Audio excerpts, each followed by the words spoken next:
1963 Chevy Corvette, split window.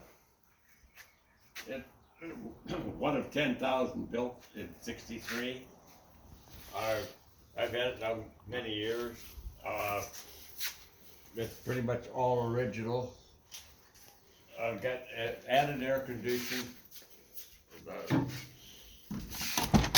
added disc brake, power disc brakes all the way around for safety's sake only.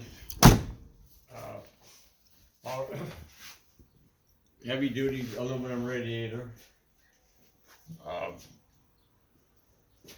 New tires within the last year. Everything on it works fine. We took it back to Bowling Green, Kentucky in 2003 for the 50th anniversary of the Corvette. This car and 12 other ones that matched caravan back